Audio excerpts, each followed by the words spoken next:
압도적 재미 매불쇼. 자, 그러면 이번 시간 기대가 큽니다. 전우영 교수님과 함께 하는데요. 지난번에 나오셔가지고 네. 뉴라이트 실체를 명확하게 기술을 그때 해주셔가지고 완전 이해했잖아요. 난리가 났었습니다. 네. 네, 오늘은 과연 또 어떤 이야기를 풀어주실지 지금 만나러 갑니다. 나만 말하는 한국사. 우리 시대의 지식인 전우영 교수님을 박수로 맞이합니다.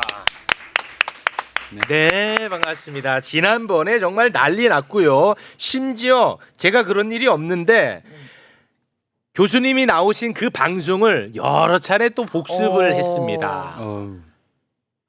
정말 좋았어요. 많이 좀 이제 개념을 잡으셨겠네요. 그렇죠. 네. 시기적으로도 저희가 그 김영석 관장 취임 전에 다뤄가지고 나중에 사람들이 막 더 찾아보고 막 그랬거든요. 네. 자, 오늘도 어떤 이야기를 갖고 오셨는지 설렙니다. 제가 가져온 게 아니라 주제를 저한테 줬잖아요. 네, 교수님. 네. 교수님. 이제 왜 한국인들은 친일 발언에 이렇게 분개할까? 이걸 주제로 저한테 주셨더라고요. 근데 이게 좀 미리 좀 말씀을 드리자면 한국 민족 형성론은 제가 대학원 다닐 때 한 학기 수업 과목이었어요. 네. 요거 수업 들은 시간만 45시간, 그 다음에 수업 준비하고 과제물 쓰고 하면 한 200시간 공부하는 건데 그거로 또 짬짬이 공부를 했기 때문에 이걸 제가 한 3-40분 만에 도저히 말씀을 드릴 수가 없어요. 그래요? 첫째. 두 번째로는 이 주제는 일반 상식과 학문적 논의 사이의 괴리가 상당히 큰 문제예요. 상식하고 많이 달라요. 그래요? 예, 그래서 이거 보시다 말고 악플 달고 싶은 충동을 좀 많이들 느끼실 거예요. 근데 그 악플 달기 전에 민족에 관한 책을 한 권은 안 돼요. 책 한 권 읽은 사람이 제일 위험하거든요.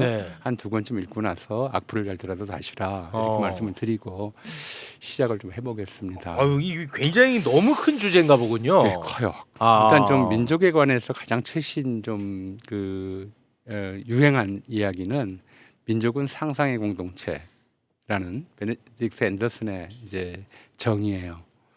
그래서 상상의 공동체 그러니까 책을 안 읽고 제목만 본 사람들은 민족이라고 하는 게 마치 허구의 공동체, 실체가 없는 공동체, 괜히 사람들한테 무슨 어디에 좀 소속감을 느끼게 만들려고 누군가가 좀 조작해 놓은 그런 공동체로 생각하는 경향이 있어요. 그래서 그러면서 이제 민족에서 벗어나야 한다, 민족주의니 민족의식이니 이런 거가 좀 얘기를 하면 쿨하지 못한 태도다 이렇게 이해하는 사람들이 있어요.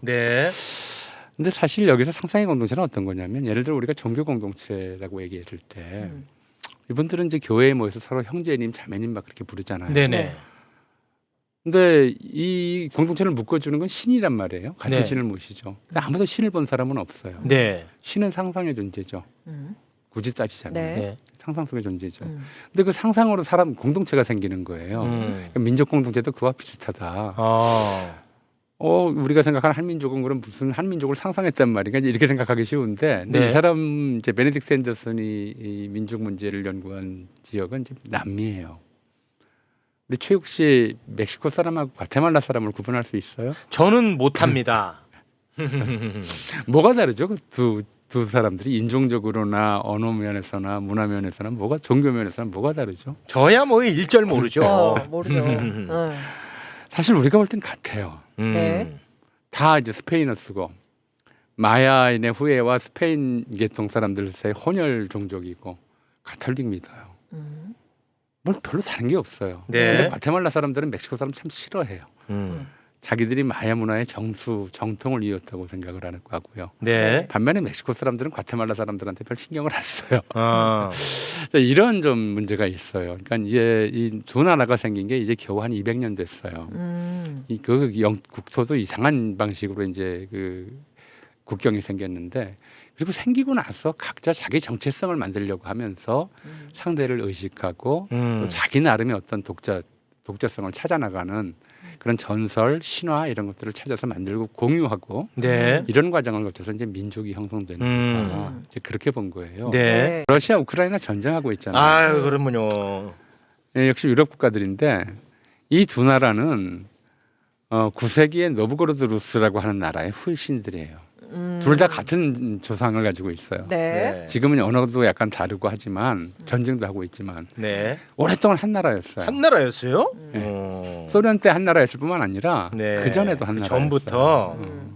그리고 러시아 혁명 과정에서도 같이 혁명을 했었고 같이 소비에트 공화국을 만들었었고요. 네. 근데 지금은 이제 원수가 됐단 말이에요. 네. 그동안 그 과거에는 이제 그 우크라이나의 가장 좀 중요한 적이 주로 폴란드였어요. 폴란드. 폴란드랑 많이 싸웠어요. 네. 근데 지금은 이제 폴란드 도움을 받아서 러시아랑 싸우고 그러게요. 있잖아요. 이 전쟁 끝나면 이제 우크라이나 사람들의 자의식도 많이 달라질 거예요. 물론 그거 시원하네. 그 전에 이제 소련 시대에 스탈린에 의한 좀 차별 정책, 그리고 특히 체르노빌 원전 폭발 이후에 그 우크라이나인들이 겪었던 이제 고통 이런 것들이 이제 작용해서 반러시아 감정이 생기긴 했지만 이제 그런 거예요. 이제 어떤 좀 사건들을 통해서 한 민족의 자기 정체성들이 달라지는 거죠. 네. 예, 이제 다시 좀 돌아올게요. 네. 대단하십니다. 이걸 어떻게 그렇게 다 그리고 계세요? 중국은 이제 그 진나라가 통일하고 나서 그 다음에 분열되는 게 아니라 계속 통합해 나가요. 엄청나게 큰 종족이 돼 버리는 거죠. 그러니까 이게 지금 중국의 한족이라고 부르는 사람들은 단일 민족으로서 세계 최대의 수치를 자랑해요. 네.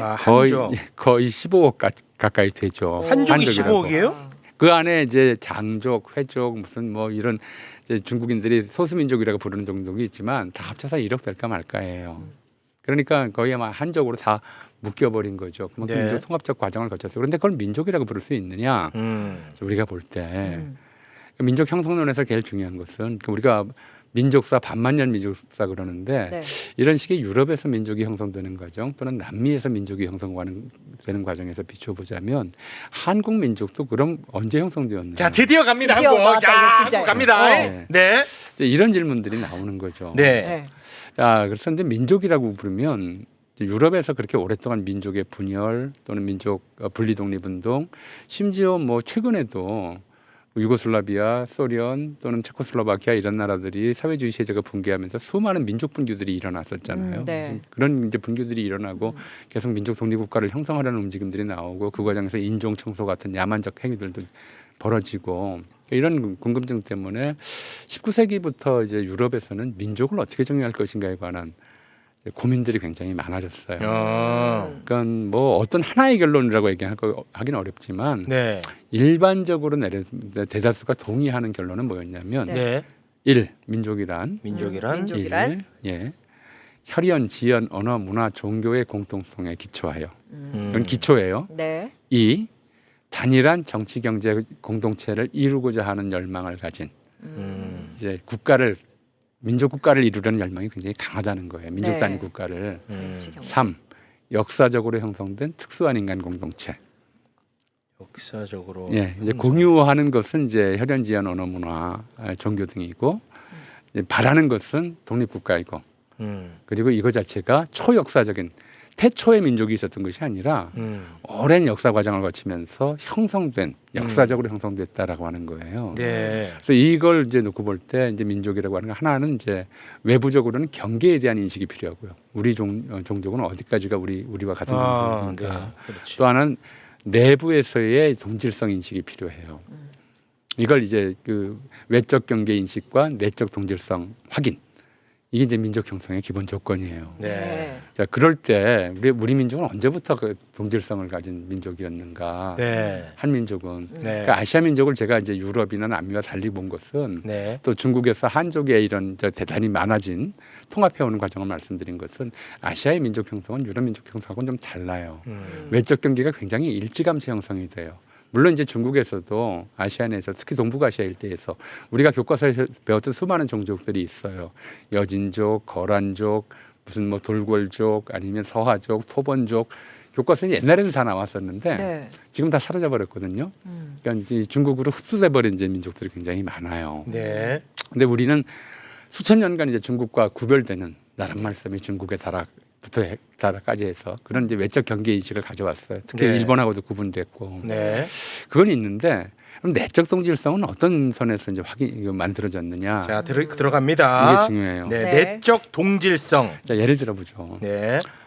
짬짜면이라는 메뉴가 있어요. 네. 중국집에 가서 시킬 수 있어요. 짬뽕 네. 짜장면. 예, 네. 이거 이제 한 그릇에 나와요. 네.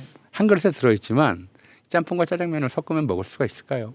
아, 이건 맛없죠. 에이. 그건 사람이 먹을 수 있는 음식이 아니에요. 네. 가운데 그릇에 반을 딱 잘라가지고 네. 이쪽에 짜장면 담고 이쪽에 짬뽕 담고 그냥 취향껏 먹게 만들어준 메뉴일 뿐이죠. 그렇죠.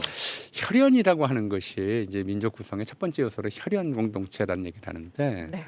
혈연이라고 하는 것이 과연 뭐냐? 우리가 지금 상식적으로 생각할 때는 우리는 모두 단군의 자손이니까 최욱 씨하고 저하고 사이에 뭔가 이제 옛날 언제쯤인가는 네. 뭐 이제 피가 섞인 경험이 있을 거다. 네. 뭐 이렇게 좀 생각을 하는 거예요. 한 뿌리. 근데 꼭 그렇다고 단정할 수는 없잖아요. 네. 이건 좀 굳이 보자면 어떤 식의 혈연 공동체라고 하는 건 어떤 식의 생각이 필요하냐면 누가 찾아와서 저 결혼해요 그럴 때 첫 번째 질문이 뭐가 될까? 축하해. 아버지 뭐 하시노? 아버지 뭐 하시노? 직업이 뭐냐, 아. 키가 커냐, 잘생겼냐, 뭐 이런 거 네네. 물어보죠. 보통은 그래요. 음. 국적이 뭐냐 이렇게 안 물어봐요. 음. 결혼 상대방이 한국인이냐 이렇게 안 물어봐요. 네. 한국인이 아닐 경우에는 먼저 얘기를 하죠. 내가 결혼할 사람 생겼는데 아, 뭐 외국인입니다. 외국인이야, 이렇게 얘기를 보통 해요. 아, 뭐 그렇죠. 그러니까 이렇게 통념상 규정되는 통혼권이 혈연이에요. 통념상 허용되는 통혼권이죠. 왜 이런 말씀드리냐면 예컨대 우리가 지금 그때 연애 결혼도 없었지만 조선시대 어떤 사람이 와서 나 결혼한다고 얘기했을 때 첫 네. 번째 질문이 과연 그때도 지금 같았을까? 물어볼 필요가 없는 전제들이 있어요. 네. 결혼하는 사람이 양반이면 중매쟁이가 중매를 했을 때 양반을 갖다 대야 돼요. 노비를 갖다 댈 수는 없죠. 네. 이런 신분제가 있는 상황에서는 양반과 노비는 혈연 이전에 혈통으로 구분된다는 생각이 지배적이었어요. 네. 혈통관념이 있는 그런 좀 시대에는 민족이 제대로 형성되지 못해요. 그래요? 조선 시대에는 그러면 없었다는 거죠? 너랑 나랑 우리가 한 핏줄인데 내가 그 노비가 주인한테 당신 따님하고 내가 좋아한다고 해서 그게 무슨 잘못입니까? 이렇게 하면 어떻게 되겠어요? 그럼 매 맞아 죽습니다. 그렇죠. 멍석말이해서 죽죠. 네. 정말 죽는 일이에요. 네. 이 구분의식이 워낙 확고한 상태에서는 민족이라는 게 형성되지 않아요. 아, 그때는 민족이란 단어가 동일성이 안 됩니다. 인지가 되지 않는 거예요. 네. 혈통의식이 남아있는 상황에서는 네. 저 사람하고 나하고 같은 민족 구성원이다라고 하는 것들이 형성되질 않아요. 네. 그래서 조선시대 조선 순조쯤 돼서는 이제 왕이 노비들까지 포함해서 동포라는 말을 쓰기도 해요. 동포.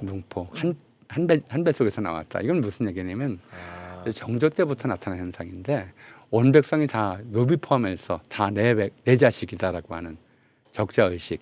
왕이 백성의 부모라고 하는 의식에서 너희들은 노비건 양반이건 다 내 자식이다. 이런 정도의 주장으로 이제 나온 얘기지.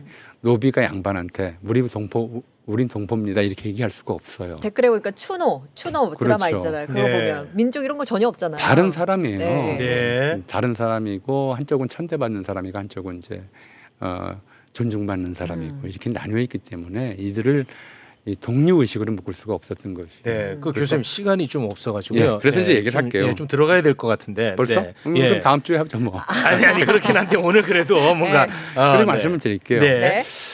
그래서 이제 일단 신분제 해체가 근대 민족 형성의 이제 1차 계기로 삼아요. 신분제 해체. 신분제가 해체돼야 비로소 이제 통혼권이라고 하는 것이 좀 전민족으로 확장이 되고 혈연 의식이 비로소 생길 수가 있는 거예요.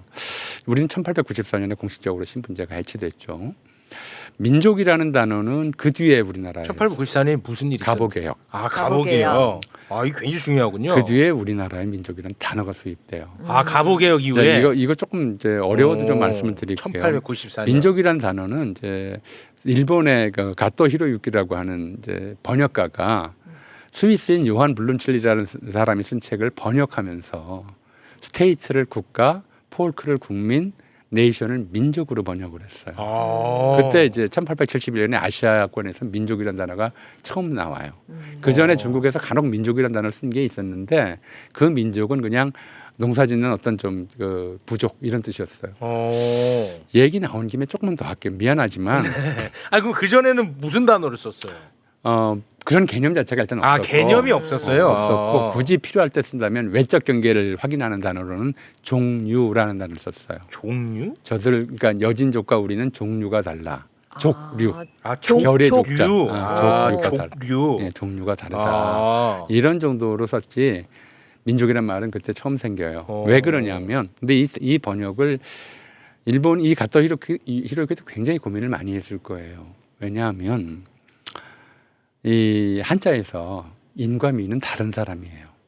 인과 미는 달라요. 네, 중화인민공화국 그러죠. 예. 조선민주주의 인민공화국 그러죠. 예. 인과 민을 붙여서서 인민이란 말을 쓰잖아요. 인민. 네. 근데 고대 중국적 언어 사용례에서는 이는 왕이 부릴 수 있는 사람, 그러니까 왕을 보필하는 사람, 벼슬할 자격이 있는 사람, 지배계층, 지금으로 보면 참모 정도 됩니까? 인재라고 그러죠. 인재할 때 그 인. 네, 인재를 아껴라라고 하죠. 인재란 말이 있어서 민재라는 말은 없어요. 민은 무슨 글자냐면 글자 형상 자체가 피눈물 흘리는 눈을 그린 글자예요. 피눈물. 그래요? 옛날에는 이제 아주 옛날에 고대 중국에 그런 얘기가 있어요. 지배자들이 이 도시 밖에 사는 농민들이 수가 훨씬 많잖아요. 네. 이들이 반란을 일으킬까봐 네. 농사 짓는 데는 한쪽 눈이 없어도 별 지장이 없으니까 네. 한쪽 눈을 찔러서 멀게 했다고 그래요. 그러니까 한쪽 눈이 먼 사람이란 뜻이에요. 한쪽 눈이 먼 사람이란 뜻이라고요? 원래- 백성민자가? 예, 그래서 미는 부리는 사람이고 와. 그래서 그래? 피지배층 지금도 도시 직업인들은 예를 들어서 정치인, 언론인, 문화예술인, 지식인 이렇게 인자를 붙여줘요. 예를 들면요. 도시인? 도시인이죠. 도시에 사는 사람들은 원칙적으로 직업이. 네. 근데 도시 밖에서 농사짓는 사람은 그냥 농민, 어민. 농민, 어민. 이게 말의 잔재예요. 아. 인과민을 그렇게 구분했고 그래서 민자로 시작하는 단어들은 다 네. 예를 들어서 민예, 민속, 민화, 민속. 예, 이런 식의 민자가 들어가면 네. 앞에 들어가면 촌스럽다, 아. 세련되지 못했다, 투박하다 이런 식의 느낌을 줘요. 원래 그렇구나. 그래요. 와 이거 처음 들어보네. 민이라고 하는 글자는 피지배 계급, 힘없는 사람, 무식한 사람, 교양 없는 자, 농사나 짓는 자 이런 뜻이었어요. 그래서 도시 빈민이라고 쓰는구나. 아니 그건 좀 나중에 하고 빈민이죠 사실은. 네, 빈인이라고 안 그래요. 네. 민이라고 하는 건 그렇게 와. 가난하고 못 배운 자를 지칭하는 그런 아, 글자였어요. 그래요? 그런데 이걸 인족이라고 번역하지 않고 민족이라고 번역한 거예요. 왜냐하면 이 번역의 고민이 거기에 있었어요. 이제 민이 바로 이제 피지배 계급이고 천대받던 사람들 있잖아요. 네. 그들을 이제 동등한 사람으로 끌어올리는 그런 단어 선택이었어요.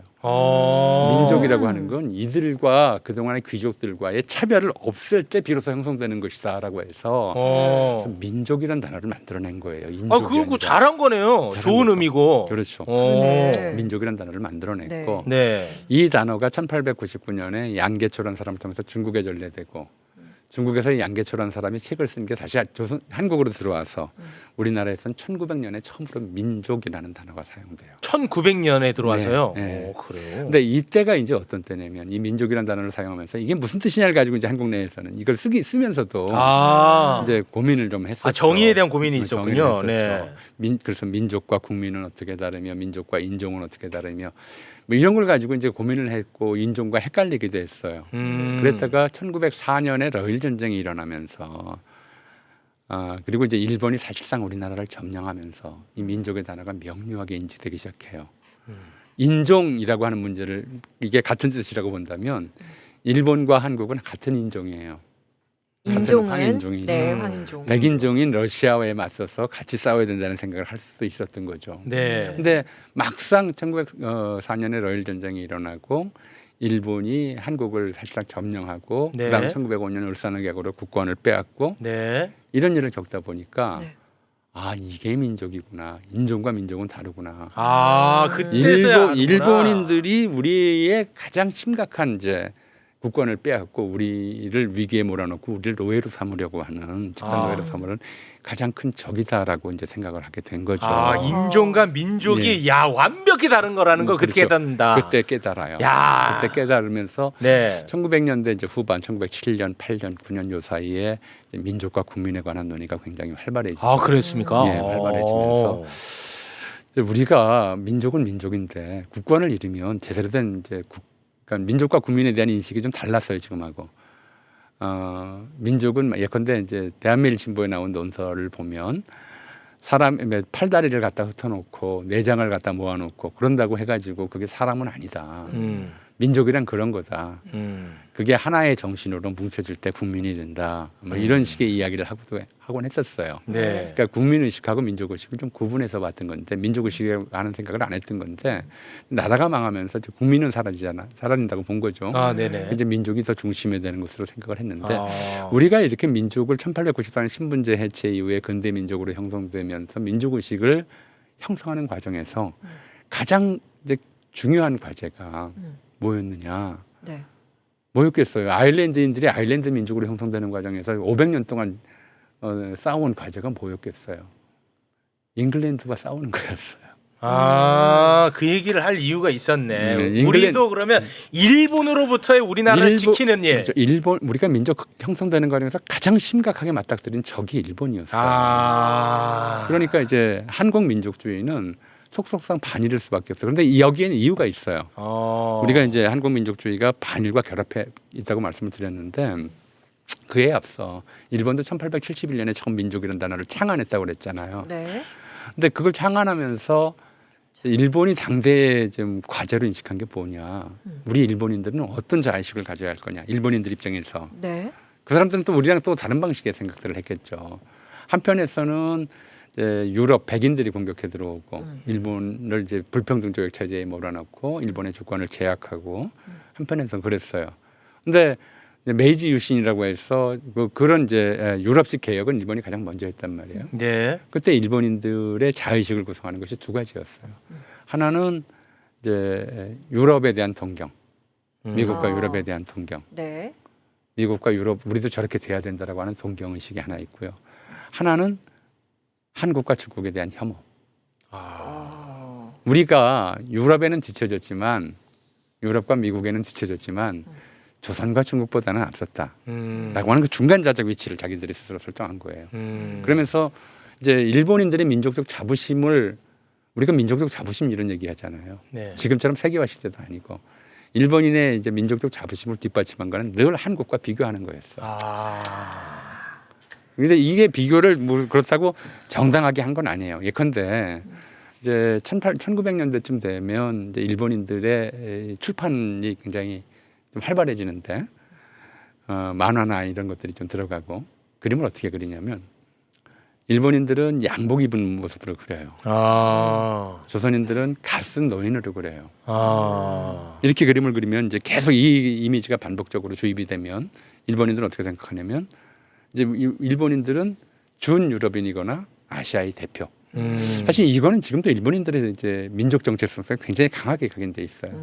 그런데 G7에 유일하게 참가하는 아시아 국가잖아요. 네. 그렇죠? 네. 그래서 누가 이제 한국도 끼워주자 그러면 일본이 가장 심하게 반대해요. 네. 아시아의 대표는 우리여야 한다라고 하는 자식이 워낙 강해서 네.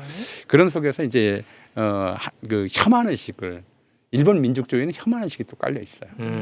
우리 민족주의가 반일을 기초로 생성됐다면 우리보다 먼저 민족주의 의식을 이제 자의식을 형성한 일본인들에게는 혐한이 깔려 있는 거예요. 그러니까 자기들은 양복을 입은 그 단발은 남자로 그리고 조선인들은 갓쓰고 곤방되면 노인으로 그려요. 네. 건장한 일본이 노쇠한 조선을 지배해야 된다 또는 보호해야 된다. 아니면 이렇게 그래요. 일본은 남자, 조선은 여자. 이렇게 그래요.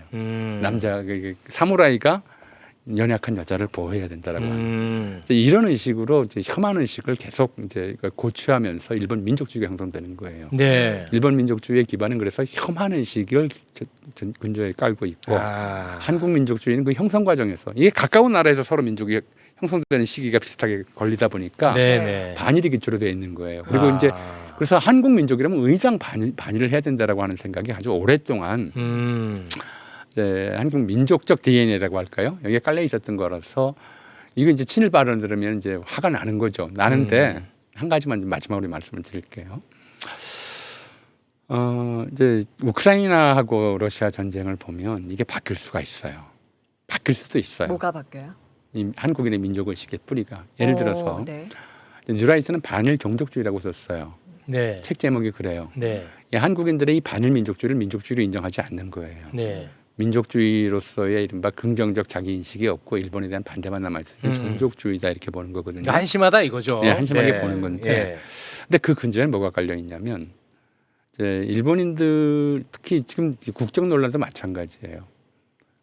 국적주의도 사실 전부 틀린 얘기인데 안 맞는 얘기인데 왜 이런 얘기를 하냐면 우리가 만약에 1945년에 일본이 패전하지 않고 계속 일본의 식민지로 남아 있었다면 지금쯤 어떻게 됐을까? 한국 종족이 없어지고 일본 민족으로 통합됐을 것이다라고 생각을 하는 거예요. 또 그게 바른 방향이었다고 보는 거예요. 일본에 통합되었어야 한다. 네. 그리고 이제 북한 이제 이게 북한을 적대하면서 이제 일본과의 통합을 좀 강조하는 그런 좀 입장이거든요. 무슨 얘기냐면 지금처럼 이제 남북 간의 적대감과 이질성이 심화됐을 때 된 상태에서 우리만 그런 게 아니라 북한도 마찬가지예요. 지금 김정은이는 저 6.15 공동선언 기념탑 철거해 버렸고 그리고 이제 더 이상 남조선이라고 안 부르고 대한민국 것이라고 부르겠다 이렇게 선언을 했잖아요. 통일 안 하겠다는 거예요. 네. 다른 나라로 살겠다는 거예요. 네. 근데 지금 저 북한 체제가 저는 지속성이 없다고 보거든요. 네. 이제 북한이 무너지면 북한 사람들은 어떤 결정을 할까? 예를 들어서 또 다른 북한 정권을 세울 수 없는 조건이라면 러시아에 붙을까? 중국에 붙을까? 남한에 붙을까? 북한이 지금 우리 땅이 될까? 굉장히 어려운 문제예요. 어려운 문제다. 쉽게 결정할 수 있는 문제가 아니에요. 판단할 수 있는 문제가 아니에요. 네. 민족이라고 하는 것이 합쳐지기도 하고 떨어지기도 해요. 러시아와 우크라이나처럼 한 민족이었다가 다른 민족이 완전히 돼버리는 네. 이런 경험들도 우리가 역사적으로 해왔고 그런 나라들을 봤기 때문에 또는 남미처럼 본래 다를 게 없는 것이 민족으로 분리되는 경험들을 해왔기 때문에 네. 우리가 북한에 대해서 하나의 민족이다. 그리고 이제 남북을 이어주는 중요한 이제 역사적 경험의 고리가 그거였어요. 우리 근대 민족 형성 과정에서부터 일본에 맞서 싸우면서 우리가 하나의 민족으로서의 정체성을 확인해 왔다. 반일 민족 운동을 통해서 독립 운동을 통해서 우리가 하나의 민족이라고 하는 것을 느껴왔다. 그리고 최근까지도 예컨대 한중 관계에서 요즘은 안 그렇지만 한중 관계에서 중국 한중 정상회담을 하고 나면 일본의 이제 과거 만행에 대해서 공동으로 규탄하고 하는 일들이 계속 있어 왔잖아요. 네. 네, 교수님 시간이 다 돼서 그런 것들 때문에 그래요. 네, 제가 네. 궁금해서 갑자기 네. 시간이 없지만 짧게 지금 민족성에 대한 부분을 말씀을 해주셨는데 우리가 지금 이 현 시대를 살아가는 사람들 중에 방금 말씀하신 것처럼 민족성이 반일에 기초한 사람들이 뭐 절대 다수겠지만 뉴라이트 같은 경우에는 반일보다는 오히려 반공 예. 뭐 이런 게 굉장히 더 확고하잖아요. 그렇죠. 그럼 민족성은 어느 정도 같아야 되는데 그거 어떻게 그렇게 분화됩니까? 그거를 이제 분화시키려고 하는 거예요. 인위적으로? 한일을 다시 합치고. 네, 그러니까 인위적으로 그렇죠. 뭔가 그렇게 작동한다는 거예요? 그리고 그게 일종의 하나의 이제 아직까지는 네. 우리 사회에서 그렇게 생각하는 사람들을 보면 좀 그러니까 뭐 독도는 일본 땅이다라고 주장하거나 3.1절에 일장기를 내걸거나 아직까지 이런 사람들이 해괴한 사람이죠. 네. 극소수죠. 네. 근데 늘어날 수 있어요. 늘어날 수가 있고 늘어난다면 또 특히 이제 이 정부에서 추구하고 있는 이런 추진하고 있는 정책 또 인사 이런 걸 보면 네. 이렇게 어떤 생각들을 심어주냐면 반일은 시대착오적이다.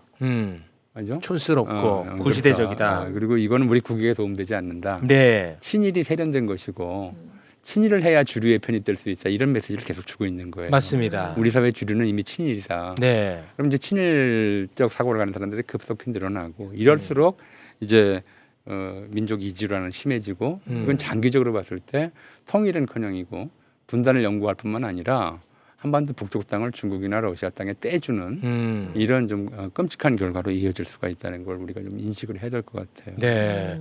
그 부분에 대해서는 다음에 예. 좀 심도 있게 좀 이야기를 해주시면 좋을 것 같습니다. 저는 그게 굉장히 궁금했거든요. 예, 알겠습니다. 아, 오늘은 이쯤에서 마무리 네. 짓겠습니다. 아, 자지 말고 이 좋은 얘기를 하는데, 근데 와 누군가가 아주 예리한 댓글을 달더라고. 뭐라고 했는데요? 체육이 저기 아는 게 없으니까 끊지를 못하네. 야, 그 예리했다. 와, 나 거기서 아주 깜짝 놀라요. 그 예리하더라. 아, 가끔 댓글이 예리한 네. 게 있어. 아. 예, 뭘 아는 게 있어야 끊지. 네, 오늘도 고맙습니다. 그럼 여러 번 돌려보고 네. 공부해오면 되잖아요. 오늘 또 공부해 옵니다. 자, 지금까지 전우영 교수님이었습니다. 대단히 고맙습니다. 네, 감사합니다. 감사합니다.